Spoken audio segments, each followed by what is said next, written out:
Boa noite a todos e a todas. Vocês me ouvem? Sim? Já começo pedindo perdão pela voz, um pouco nasalada, porque eu estou me livrando de uma sinusite. Eu estou bem melhor, graças a Deus. Mas talvez interfira um pouco por conta da voz, tá bom? Então é isso. Primeiramente agradecer, o convite feito pela Casa Espírita. Estou aqui retornando minha segunda vez. Então, em nome de Sônia, agradeço a todos vocês pelo convite. Para mim é uma alegria, um convite irrecusável, desses que nós vamos tratar hoje à noite, né? Vou pedir licença para ficar aqui, tá bom? Porque eu vou deixar aqui esse material aqui. Posso deixar esse microfone aqui em cima? Pode ser, né? Só se eu não andar muito por aí, né? Ou segurá-lo. Também pode ser. Bom, o tema que a gente traz hoje para refletir é o tema convites de Jesus na atualidade. Como identificá-los, né? E por que esse tema? Porque me parece que quando a gente vai estudar a Bíblia, quando a gente estuda o Evangelho, que a gente lê aquelas passagens, as andanças de Jesus, né? Pela Galileia, por todo aquele espaço, naquele momento, nós percebemos que vários foram os convites feitos por Jesus a várias pessoas, de diferentes nacionalidades, de diferentes condições sociais. E eu fico a me perguntar se isso é tão passado assim que a gente não pode utilizar hoje em dia para as nossas vidas. E fico a me perguntar, será que se nós somos tão diferentes deles, será que ali é apenas uma história? Ou a gente pode trazer esse diálogo do Cristo, alguns desses diálogos, para as nossas vidas? E mais até, será que de algum modo nós estamos sendo convidados pelo Cristo e não percebemos? E aí, o que vocês acham sobre isso? Porque veja, eu sinceramente penso por vezes que não estou sendo convidada de modo algum. Né? Porque o que a gente queria mesmo é que o Cristo adentrasse a porta ali da casa espírita. Era isso que a gente queria, né? Adentrasse, se materializasse e adentrasse e nos fizesse um convite claro, expresso, assertivo. Porque aí sim nós aceitaríamos. Ou vocês não aceitariam? Pensem bem.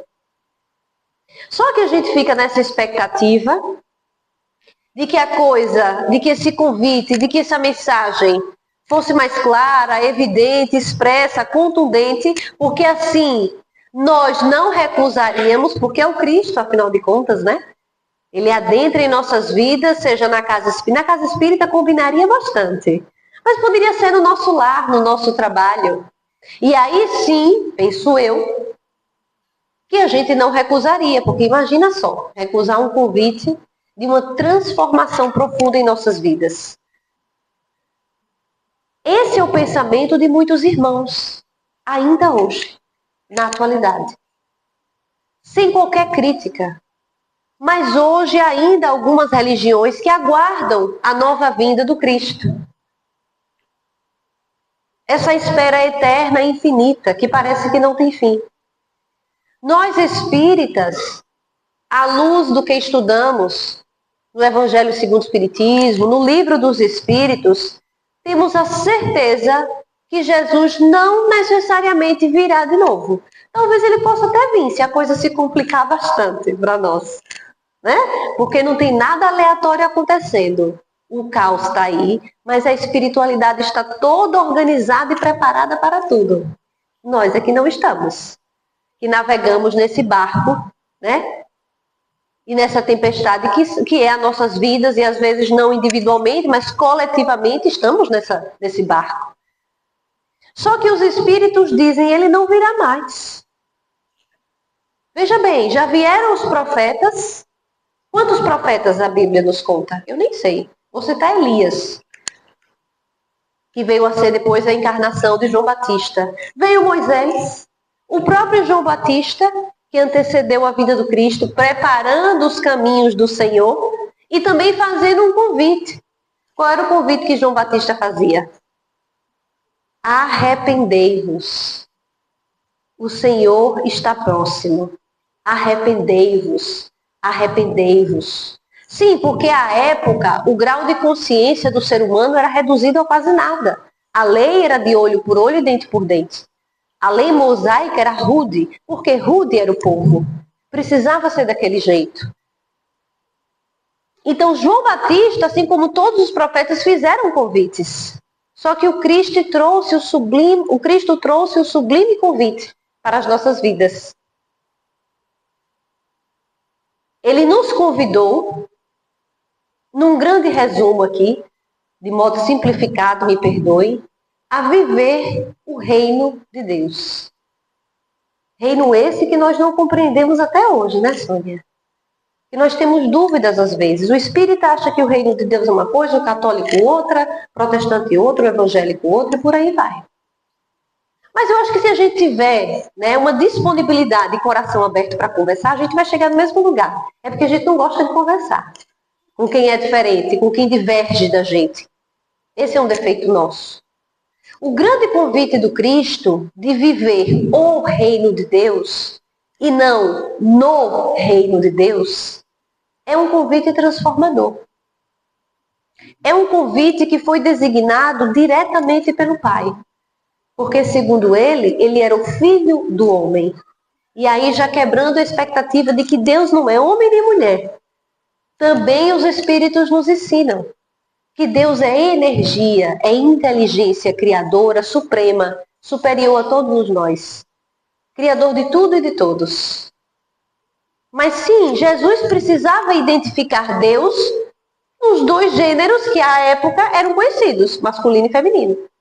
Porque nós precisamos dessa identificação, não que Deus seja pai ou mãe, mas nós, seres humanos, viemos de quem? De um pai e de uma mãe. Então precisou essa identificação para que nós criássemos vínculos emocionais, espirituais, afetivos com o pai. Né? E aí o que sabemos é o seguinte, desde que gente é gente, que nós somos convidados para esse reino de Deus. Não é a primeira vez que estamos aqui, passeando no planeta Terra. Já encarnamos várias vezes. E para quem ainda duvida, também vale reforçar que a reencarnação não é um produto da doutrina espírita, como muitos pensam. A reencarnação vem dos orientais, muito antes de Cristo. Uma sabedoria milenar. Mas vêm os espíritos e confirmam e corrigem as interpretações dos hindus, dos orientais, de um modo geral, sobre o que seria a reencarnação. Vocês vivem e viverão várias vezes em vários corpos, mas não retornam aos reinos anteriores, mineral, vegetal, animal. Uma vez alcançado o reino hominal, serás homem, mulher, enfim, outros gêneros, até que a evolução se dê, que a transformação se dê, até que seja edificado em nossos corações o reino de Deus.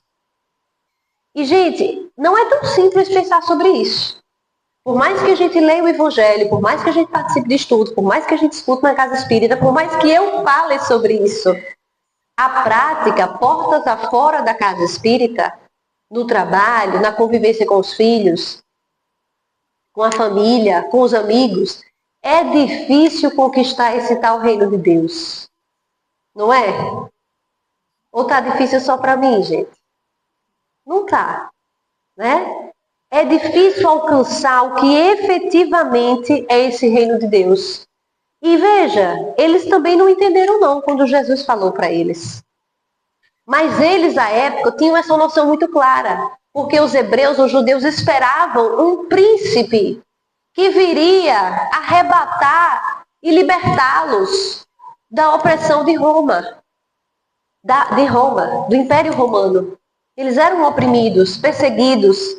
Não foi Moisés que liderou os hebreus por 40 anos no deserto? Libertando-os da opressão dos babilônicos, dos egípcios? Jesus viria também trazer essa libertação. Só que Jesus, a personalidade, o perfil, não coadunou com o que eles esperavam de alguém que vinha construir um reino. O reino se constrói como? À época se pensava. Até hoje a gente pensa assim. à força, com guerras, destruição, morte, imposição, opressão. Não é verdade? Poucos foram aqueles líderes espirituais que reconstruíram sua sociedade ou as coisas que estavam insatisfeitos com a paz, como Gandhi, que nos ensinou a comunicação não violenta. Martin Luther King e tantos outros que a gente poderia citar. Então, infelizmente, ainda é da nossa natureza e da nossa expectativa, e era daquela época, então nós não somos tão diferentes assim deles. Nós não somos tão diferentes. Na verdade, nós de repente até estávamos lá. E também duvidamos e não entendemos e banalizamos, como fazemos hoje em dia. E quantas vidas já tivemos? Ouvindo convites dos mais variados, mas sem entender. Como hoje, talvez também continuamos sem entender os convites que se apresentam à nossa vida. Às vezes até ostensivos. Mas como não é Jesus que está trazendo, aí a gente não quer muito aceitar esse convite. Não acredita muito no anfitrião. Então eu gostaria de começar aqui com o diálogo que Jesus teve com o jovem rico, ou o mancebo rico. É porque mancebo não é muito um termo mais do nosso português. O jovem rico. Que era um jovem rico, e rico à época, abastado, tinha de tudo. Um bom trabalho, era um competidor. Ganhava prêmios, inclusive, para Israel. Vários compromissos, agenda lotada. Era uma pessoa que não precisava de nada, mas apesar de tudo, sentia uma inquietação na sua alma. Era inquieto. E por isso até que se ocupava de tantas coisas. Talvez até para suprir, para amenizar essa inquietude na alma dele. Diferente de nós, não tanto, né? Talvez nós não sejamos os abastados do momento, mas temos aí, né? Então ele tinha ali tudo o que ele queria. E de repente ele se depara com o mestre, sabia que o mestre, o Messias, estava naquelas paragens. E algo na alma dele, já pronta, foi em direção ao mestre. E disse: Senhor, num certo diálogo que eu vou resumir do meu modo, das minhas palavras, mas dizia essencialmente isso: Senhor, sinto que tu és o Messias. Ele identifica a natureza crística de Jesus. Sinto que tu és o Messias. Veja, eu tenho de tudo, me explica isso. Eu tenho de tudo. Eu tenho posses, eu tenho casa, eu ganho prêmios, não preciso de nada, mas ainda assim existe uma falta de paz, uma inquietude no meu coração. E Jesus está ali ouvindo. E quem traz esse diálogo de modo extremamente poético é Amélia Rodrigues no seu livro Primícias do Reino. Traz um capítulo só sobre esse diálogo com Cristo. E o Cristo diz: então, segue-me. Dá tudo que tens aos pobres. Larga tudo isso aí que lhe ocupa, que é um fardo para você, e segue-me. Jesus falava bem menos, tá? Você vê que eu já estou aumentando a fala de Jesus. Jesus era muito assertivo. Dá tudo aos pobres e segue-me. E ele disse: mas Senhor, agora? Veja bem, agora eu não posso. Eu tenho uma corrida daqui a pouco, eu vou correr para ganhar prêmios para Israel. E aí falou dos compromissos que ele tinha que resolver, e Jesus disse: segue-me. Como se a dizer, é agora. E aí ele, se tivesse um relógio, olharia, né? Para o relógio, pensou, calculou, custo-benefício de seguir Jesus agora, onde realmente tocar a vida dele. E disse: ah, Senhor, eu vou ali e volto já. E Jesus: ok. É isso. E aí nos conta Amélia Rodrigues, de um modo lindo, e ele segue e Jesus segue também, né? Fazendo os seus convites. E no exato dia dessa competição que ele faria para ganhar um prêmio, mais um prêmio para Israel, no exato dia ele cai do camelo e vem a desencarnar.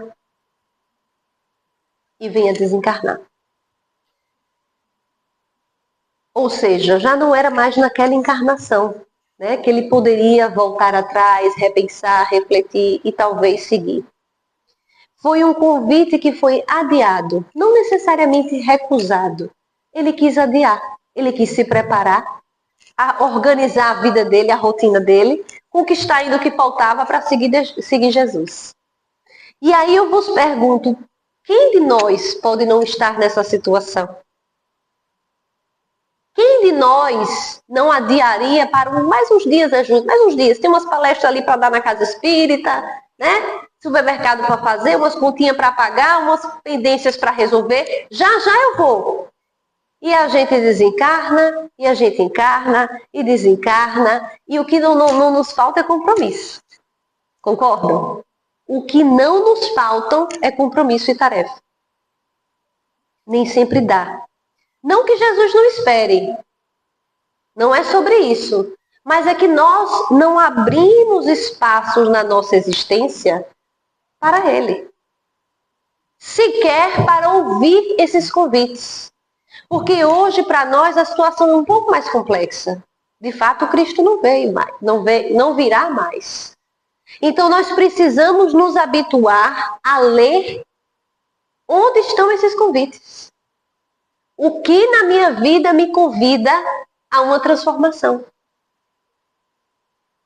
Porque ele não virá mais. E aí a gente segue. Quem não lembra do convite, né? A Pedro, André, Tiago e João, os pescadores, que estavam lá no seu ofício, pescando como nós estamos lá com os nossos computadores, enfim, nas nossas profissões quaisquer. Estavam lá pescando normalmente e chega Jesus ali no lago, né, de Genezaré, mar Tiberíades também, e diz, e logo, o interessante é que aí Humberto de Campos, em Boa Nova, também relata de modo brilhante como Pedro, ao olhar para Jesus, identificou, seu coração lhe disse algo.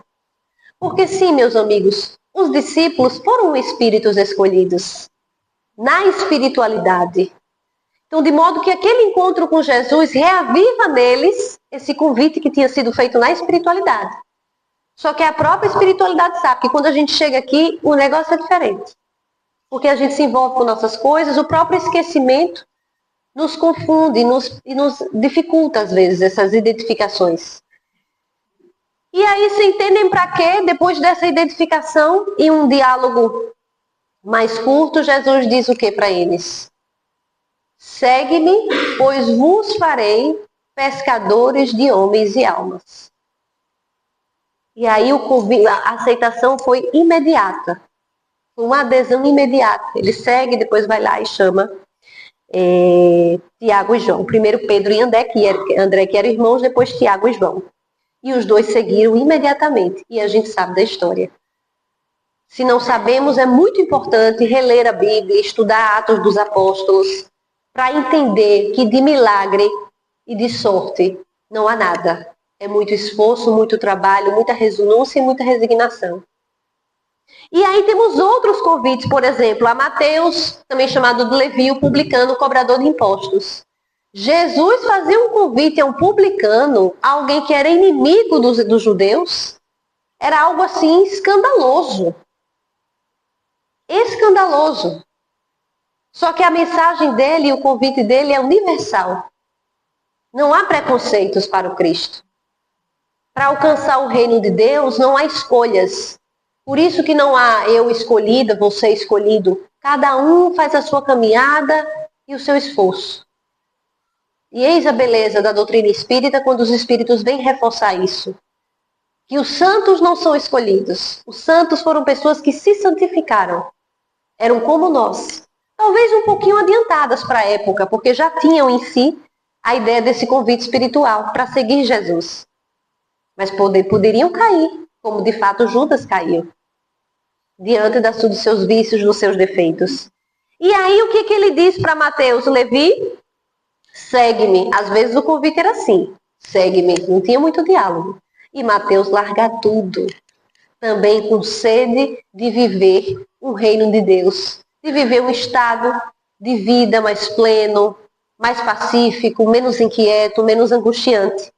E ele prossegue convidando, como vai convidar a Zaqueu, que particularmente é um convite que eu acho muito interessante. Na narrativa de Humberto de Campos, pela psicografia de Chico Xavier, Zaqueu está lá, esse homem baixinho, de baixa estatura, né, também muito rico, muito abastado, não precisaria transformar sua vida nem nada mudar, mas também era cobrador e enriquecia à custa do empobrecimento de muitos da época. E só por isso, como sua consciência já tinha despertado, ele sentiu uma culpa. E foi essa culpa e essa angústia que levou ele ao encontro do Cristo. Quando ele ouviu na cidade que o Messias já tinha vindo e tinha chegado. Lá vai ele, sobe numa árvore, que era um sicômoro na época. Sobe numa árvore. Imagina a situação, né? Tem até uma palestra dele retratando essa situação que é muito engraçada. Imagina só, ele todo arrumado, todo bem vestido, porque era uma pessoa de posses, subindo numa árvore para ver o Cristo passar.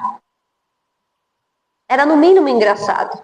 Só que ele não estava nem aí, porque ele identificou aquela como uma grande oportunidade na vida dele. E sentindo isso, porque o Cristo nos conhecia em alma, ele sonda a nossa alma, ele nos conhecia antes de a gente chegar até ele. Como a gente viu no caso da mulher samaritana, outro convite. E ele diz, Zaqueu, pelo nome, sem nunca ter falado com Zaqueu, nem Zaqueu ter falado com ele. Desce daí depressa, que hoje eu vou jantar na sua casa. O que Zaqueu faz? Quase pula da árvore. Se é que não caiu, né? Pula da árvore e vai para casa urgente preparar a ceia para o Cristo, né? Perdão. E aí recebe o Cristo em sua casa e faz a promessa, né, de dar aos pobres, naquela ou até em outras encarnações, tudo que ele havia tirado. Que talvez aquela não fosse mais suficiente. E sabemos pela literatura espírita que Zaqueu vem a ser Dr. Bezerra de Menezes. Que apesar de médico, né, bastante aculturado, inteligente, chegou a morrer pobre, sem nada a ter. A última doação que ele fez em vida foi o próprio anel dele da Faculdade de Medicina. Que ele entregou para uma mulher que estava com seus filhos e não tinha nada que comer. Ele foi lá, vende isso aqui, tem alguma coisa, e logo depois ele vinha desencarnar.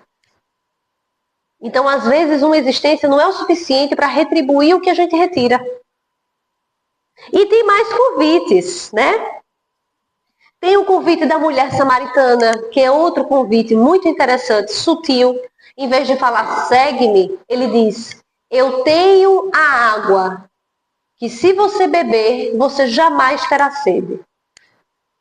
Isso porque primeiro ela questiona, né? O que você está falando, fazendo comigo? Você é um judeu, eu sou um samaritano. E os samaritanos haviam um enorme preconceito com eles. Tendo visto o passado histórico deles, que se a gente fala aqui não dá nem tempo.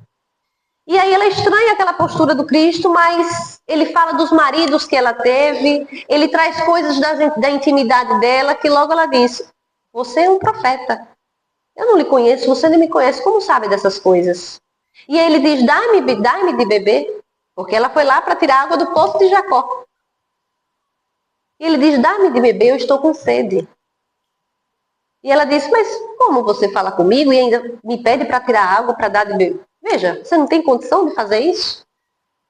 E ele diz, resumindo o diálogo, quis mostrar para ela que a água que ele tinha, que se ela soubesse que a água que ele tinha, se ela bebesse, ela jamais teria sede em vida, ela não estaria preocupada e cansada de ter que tirar todos os dias a água daquele poço. E ela volta saltitante para o povoado dela, dizendo, sim, eu conheci o Messias. E ele a escolheu, segundo Amélia Rodrigues, para ser a portadora da mensagem da Boa Nova no povo ao qual ela pertencia. Sim, porque não era só para os judeus. Ele diz para ela, o Filho do Homem vem dos judeus, mas não era só para eles. Até porque os próprios judeus o recusaram. E aí tem aquele ditado, né, que um profeta não é reconhecido na sua terra. Ele normalmente é reconhecido por outros, mas não entre os seus. E, gente, nós teríamos alguns convites aqui. Vamos para um convite coletivo, por exemplo. O que Jesus dizia para a multidão? Se quiser vir após mim, negue-se a si mesmo, tome a sua cruz e siga-me. Essa é particularmente forte e radical. Se quiser vir até a mim, negue-se a si mesmo. O que é negar a si mesmo? A gente precisa refletir sobre essas coisas. Como é que ele fala de amor próprio, amar a Deus sobre todas as coisas, amar ao próximo como a mim mesma, e manda eu me negar para segui-lo? O que seria essa negação? É a negação do ego, da nossa personalidade, não da nossa essência. Até porque nós precisamos nos amar. Mas negar a si próprio significa dizer, se desfaça das suas necessidades, das suas ilusões, dos seus quereres, dos seus desejos. Carregue a tua cruz, porque não há quem não tenha uma. Não há quem não tenha uma, né? Que é a sua dificuldade, que são os seus problemas, que são os seus obstáculos. A cada fase da nossa vida, uma cruz. Quando a gente é jovem e adolescente, são as provas, né? A cruz são as provas, normalmente. Aquela dificuldade, aquela coisa, passa de ano. E aí a gente vai crescendo em maturidade, crescendo em consciência, a cruz vai mudando, às vezes vai ficando mais pesada. Né? Então, negue a si mesmo, ou seja, não é sobre você, é sobre um projeto maior, porque ele não fazia a vontade dele. Ele fazia a vontade do Pai. Jesus vai à cruz para cumprir um desígnio do Pai. Então o Pai pediu que ele fosse à cruz, que Pai é esse? Não. Gente, no nível evolutivo do Cristo, os espíritos são missionários. A vida, da própria vida, faz parte. Faz parte da própria vida para levar uma mensagem de amor, de evolução para a humanidade. Enquanto para nós é algo difícil de compreender ainda. Então ele cumpria a vontade do Pai, por isso que ele nos ensinava, negue a si mesmo, não é autoanulação. E aí a gente precisa compreender, no estudo profundo, como nos mostra Joana de Ângeles no livro, na série psicológica dela, ela fala muito bem, Sônia, o que é negar a si mesmo. A linha é tênue, às vezes, entre amor próprio e egoísmo e ego. Às vezes é tênue para nós. Então, como desenvolver o auto-amor, mas negar o nosso lado sombra, negar os nossos excessos. Tome a sua cruz, veja, tome a sua cruz. Tome a sua cruz. A nossa cruz não vai ser carregada por Jesus. Não vai ser carregada por ninguém nas nossas vidas. A nossa cruz nos pertence. Ele não carregou uma cruz? E não cabia aquela cruz para ele? Porque Jesus já não estava mais submetido à lei de causa e efeito. Como dizem os budistas, ao ciclo do karma. Causa e consequência, causa e consequência, causa e consequência. Ele já não precisava mais encarnar. Só vem para a Terra para nos ensinar. E é crucificado. Então ele dizia, cada um pegue seus problemas. Linguagem de hoje. Quer me seguir? Quer me curtir? A gente não segue hoje? A gente segue pessoas hoje, né? No Instagram. A gente gosta disso, né? E veja, muitas vezes quem a gente segue pode estar delimitando ou influenciando o nosso comportamento. Não é verdade? Olha a atenção que a gente faz isso para quem a gente segue no Instagram, LinkedIn, Facebook e tal. Quem eu sigo me representa. Eu acabo me amalgamando com aquela pessoa, com os valores daquela pessoa. Daí o cuidado com o que a gente curte, com o que a gente segue. Mas enfim, voltando aqui. Jesus não precisava mais ser crucificado. Ninguém imagina que ele foi crucificado porque ele já estava ali pagando algo da vida anterior. E eu não gosto dessa expressão, mas assim, resgatando algo kármico. Não, ele faz isso por puro caráter missionário, por devoção e abnegação a uma causa maior. A uma causa maior. Então, esse é um convite que Jesus faz à multidão, como tem outros também. Por exemplo, quando ele diz, vinde a mim. Você vê, todos são convites para segui-lo ou ir até ele. Vinde a mim, todos que estáis cansados e oprimidos, e eu vos aliviarei. Tomai sobre vós o meu jugo e aprendei comigo, que sou manso, brando, pacífico, humilde de coração.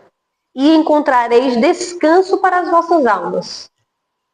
É um convite coletivo. E é por isso, né, que ele próprio diz que não poderia mais estar com os discípulos num certo momento, que teria que cumprir a vontade do Pai, mas que os discípulos não ficassem perturbados. Não turbem os vossos corações. Porque eu pedirei ao Pai que envie outro Consolador, que vos lembrará de tudo que eu disse, porque vocês esquecerão. E vai lembrar de tudo que eu disse, de tudo que eu fiz, e vai dizer de coisas que hoje vocês não compreendem. Olha que bonito, né? Não adiantava falar de reencarnação naquela época. Não adiantava falar de caridade. Eles ainda estavam aprendendo a não revidar. A não pagar o mal com o mal. A lei era de Moisés. O Cristo vem trazer o amor como um paradigma de uma nova lei, de um novo modelo de conduta, de um novo comportamento. Sonho, eu tenho até que horas? Já foi. Já foi? Então, gente, o que eu queria, em suma, deixar aqui? Só para lembrar que o próprio Allan Kardec, né, através do Consolador Prometido, que são essas vozes do céu, imagina só se caberia hoje, na nossa humanidade, um representante como Cristo foi. Daria certo para a gente? Ia ser a mesma briga daquela época. Não, o Cristo vai ser espírita, não, o Cristo vai ser protestante, não, o Cristo vai ser isso, vai ser daquele povo. Não daria certo.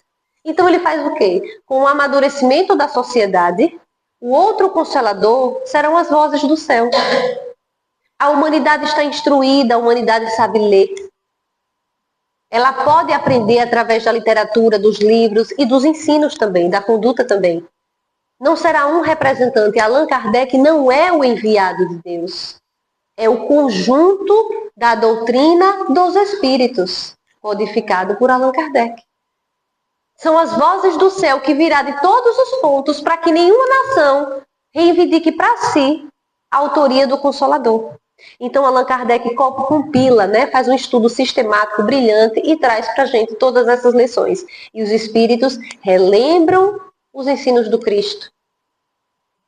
E diz mais, que não haverá religião no futuro. A religião será o amor.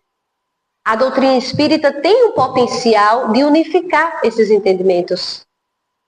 Então, façamos dela esse instrumento também de abertura, de fraternidade, de ponto de encontro entre outras religiões. Senão estaremos sendo os fariseus, os escribas daquela época. Gente, reflitamos sobre o que nas nossas vidas nos convida. Jesus às vezes vem através de um sorriso, de uma alegria, de um neto, de um filho, de algo bom. Mas às vezes vem através de uma dor. Normalmente, quando a gente resiste a olhar um convite, vem outro. Mas convites são vários. As pessoas difíceis são convites. Filhos difíceis. Reveses são convites, porque o convite é para nos transformarmos moralmente. E sem dificuldades, tropeços, experiências, nós não nos transformamos. Não é verdade? Então estejamos atentos e nos perguntemos a Deus, Senhor, qual o convite que o Senhor está fazendo na minha vida e eu ainda não atendi, e eu ainda não identifiquei. E estejamos preparados para dizer, Senhor, eu quero te seguir, eis-me aqui. Muita paz para vocês e possamos sair daqui um pouquinho melhores do que aqui chegamos. Muita paz.